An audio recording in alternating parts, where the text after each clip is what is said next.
اور ابا وہاں تپے ہوئے بیٹھے ہوئے ہوتے ہیں نا, بندوق لے کے, رخصتی کر کے وہ انتظار کریں ادھر فون آئے میں ٹھا کر کے گولی ماروں, یعنی ایک کچھ ایسا ہی کچھ بن رہا ہوتا ہے.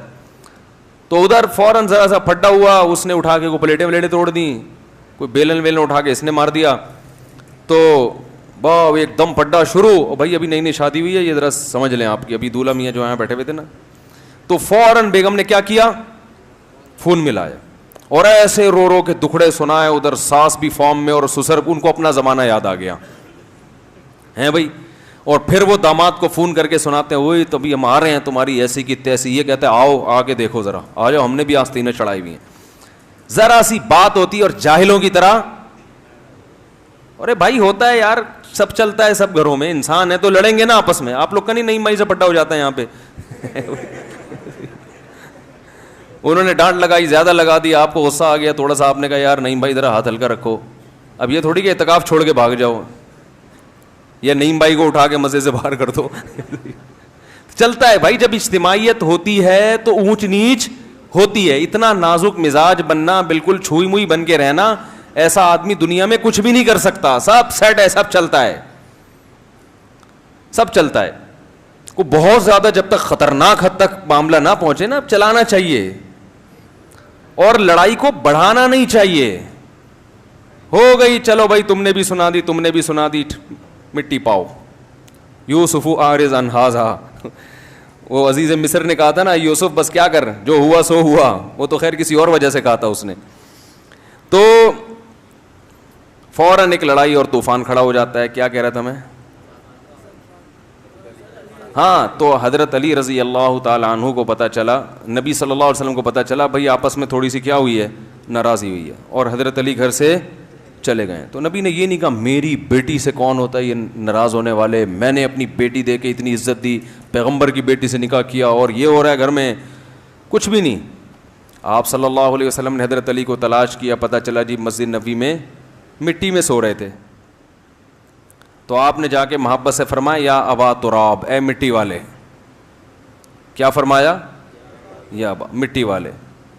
تو بظاہر تو یہ لفظ توہین کا ہے, بظاہر مٹی, بھائی کسی کو مٹی والا کہنا عرب اس کو برا سمجھتے تھے, لیکن نبی صلی اللہ علیہ وسلم نے محبت میں کہا تو حضرت علی اپنی کنیت ابو تراب پر فخر کرتے تھے. ہمیشہ کیا چاہتے تھے, مجھے کیا کہا جائے, ابو تراب, مٹی والا. تو کسی سے تعلق ہو, وہاں بھی دیکھیں نبی نے محبت کا اظہار کیا. یہ نہیں کہ جا کے جیسے آج کل ہوتا ہے, داماد کا گریبان پکڑے کھڑا کیا, اس کو بتابے کیا مسئلہ کیا ہے, مسئلہ کیا ہے. تو بھائی بس چھوڑو, جو بھی مسئلہ ہے ہوگا, آپس کا گھریلو مسئلہ ہے, چلتا ہے یار. اپنا یاد کرو, خود بھی تو بڑے بڑے مسئلے تم نے کھڑے کیے تھے. یہ تو اب بچے بڑے ہو گئے, میاں بیوی کے پڈے اس وقت ختم ہوتے ہیں جب بچے بڑے ہو جائیں. جب تک بچے ہیں نہیں تو تباہی والی لڑائیاں, بچے چھوٹے چھوٹے ہیں تو بھی لڑائیاں. جب بچے تھوڑے بڑے ہو جائیں پھر یہ تباہی کیا ہوتی ہے, ختم ہوتی ہے. تو اس وقت تک برداشت کر لیا کرو. تو انہوں نے کیا کہا کہ بھائی یہ جو نبی نے فرمایا نا ابو تراب, یہ بظاہر توہین کا جملہ ہے, مگر یہ کیا ہے, محبت ہے, مزاح ہے. تو حضرت علی اس پہ فخر کیا کرتے تھے. تو کسی کا گہرا تعلق ہو, وہ کوئی ایسی بات کہہ دے, وہ بری نہیں لگتی انسان کو. لیکن جب آپس میں ایک دوسرے کو کہنا شروع کر دیں, وہ جو میں قصہ سناتا ہوں نا, ایک بڑا باریک سا طالب علم تھا, تنکے کے دو طرف میں نے کہا بٹن لگاؤ اور باڈی بلڈنگ کیا کرو. تو میں نے طلبہ کو کہا ہوا تھا یہ مذاق صرف مجھے کرنے کی اجازت ہے, آپ لوگوں کو اجازت نہیں. اور اس کو میں نے کہا ہوا تھا کوئی اگر تم سے اس قسم کا مذاق کرے تو مجھے بتانا, کیونکہ استاذ کی اس قسم کی باتیں طالب علم ہنس کے سنتے ہیں اور خوش ہوتے ہیں, لیکن وہی جب طالب علم کرے گا تو ان کو غصہ آتا ہے کہ تو کیوں مجھے کہہ رہا ہے دبلا, ایک چماٹ لگاؤں گا نا پتہ چلے گا کہ میں وہ پھر یہ شروع ہو جاتا ہے. تو اس چیز کو بھی ہم کنٹرول کرتے ہیں الحمدللہ, کہ ایسا نہ ہو کہ وہ اس کا دبلا ہونا اس کے لیے کیا بن جائے, وہ غم سے اور دبلا ہونا شروع ہو جائے. بعض لوگ نے چھیڑ چھیڑ کے اور تپاتے ہیں. وہ ایک حکیم صاحب کے پاس ایک بوڑھے آدمی گئے علاج کے لیے. حکیم صاحب نے کہا مجھے یہ بیماری, مجھے یہ بیماری. اس بوڑھے آدمی نے کہا مجھے یہ بیماری, مجھے یہ بیماری. تو حکیم صاحب نے کہا بڑھاپا ہے.